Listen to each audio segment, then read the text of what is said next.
अस्सलाम वालेकुम। Welcome to our online classes from civilised education system Nigar Urdu चौथी जमात के लिए। सफ़ा नंबर 49। बिस्मिल्लाहिर्रहमानिर्रहीम। आज का हमारा उन्वान जुगनू और बच्चा। इस नज़म में एक जुगनू और एक बच्चे के बारे में बात हो रही है। इस नज़म के शायर का नाम मोहम्मद इस्माइल मीरठी है। अब नज़म की तरफ चलते हैं। सुनाऊं तुम्हें बात एक रात की कि वो रात अंधेरी थी बरसात की। शायर इस नज़म में बयान करते हैं कि मैं एक ऐसी रात की बात बता रहे हैं कि वो रात अंधेरी थी। उस रात का मौसम ऐसा था जैसे बारिश वाला मौसम होता है, और उस रात में क्या हुआ वो इस नज़म में पूरी एक स्टोरी टाइप बता रहे हैं कि उस रात हुआ क्या। चमकने से जुगनू के था एक समा, हवा पर उड़ी जैसे चिंगारियाँ।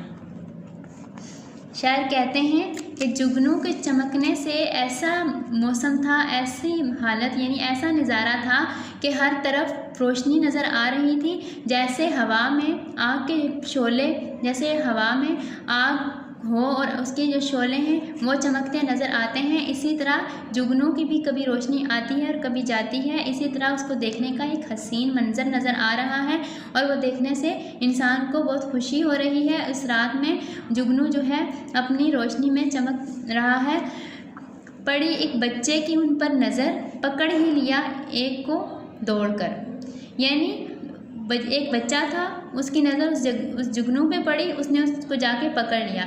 जब उस बच्चे को वो जुगनू नज़र आया, उसने पहली दफ़ा जुगनू को देखा, उसके दिल को अच्छा लगा। वो जुगनू देखने में भी हसीन लगता है। रात को जब उसकी रोशनी कभी आ रही हो कभी जा रही हो तो जुगनू अच्छा लगा, तो उस बच्चे ने क्या किया, उसको जाके पकड़ लिया। उसकी कोशिश थी कि वो उसको पकड़े, तो उसने पकड़ लिया। फिर क्या हुआ, शायर कहते हैं अगले शेर में, चमकदार कीड़ा जो भाया उसे तो टोपी में झटपट छुपाया उसे।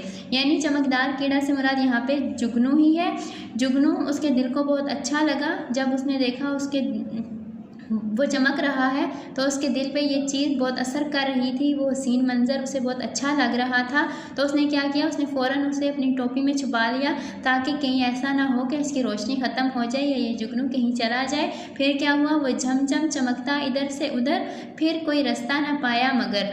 यानी जुगनू कभी अपनी रोशनी ज़ाहिर करता और कभी जो है अपनी इसकी रोशनी गायब हो जाती, और उस टोपी के अंदर वो कभी इधर जाता कभी उधर जाता, उसको उस टोपी से बाहर निकलने का कोई रास्ता नज़र नहीं आ रहा था, और वो उसी टोपी में कभी इधर जाए कभी उधर जाए।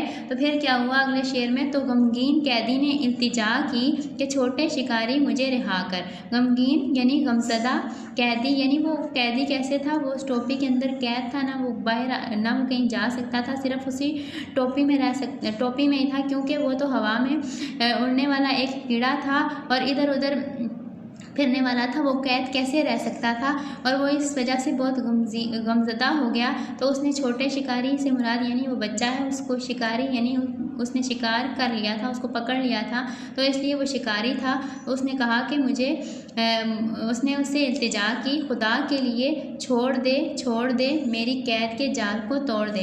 किसने इल्तिजा की, जुगनू ने इल्तिजा की बच्चे से कि मुझे छोड़ दे, मैं इस कैद में नहीं रह सकता, मुझे इस कैद के जाल, मेरे कैद के जाल को तोड़ दे, यानी इस टोपी को हटा दे ताकि मैं इससे बाहर निकलूँ। इसी तरह मैं यहाँ नहीं रह सकता।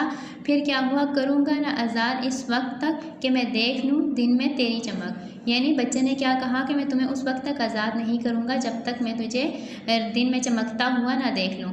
वो दिन में अल्लाह ताला ने जुगनू को ऐसे बनाया, इस तरह बनाया है कि उसकी रोशनी रात को नज़र आती है, दिन को नज़र नहीं आती। जैसे तारे भी रात को चमकते हैं, दिन को नहीं चमकते, इसी तरह ये अल्लाह ताला की कुदरत है, अल्लाह ताला की शान है। वो जुगनू दिन को नहीं चमक सकता था, सिर्फ रात को ही चमकता था। चमक मेरी दिन में ना पाओगे तुम, उजाले में हो जाएगी वो तो गुम। यानी जुगनू ने क्या कहा, मेरी चमक तुम दिन को नहीं पाओगे, चमक मुराद रोशनी, तुम्हें दिन को बिल्कुल भी नज़र नहीं आएगी, और उजाले में हो जाएगी वो गुम। यानी दिन को जब रोशनी होती है, सूरज नज़र आ रहा होता है, उस टाइम सूरज की रोशनी होती है, मुझे इसकी चमक, तुम्हें मेरी चमक नज़र नहीं आएगी। इस नज़र में जुगनू और बच्चे की बात थी। आप लोगों को समझ आ गई होगी। इंशाल्लाह नेक्स्ट चैप्टर हम नेक्स्ट डे पढ़ेंगे। अल्लाह हाफिज़।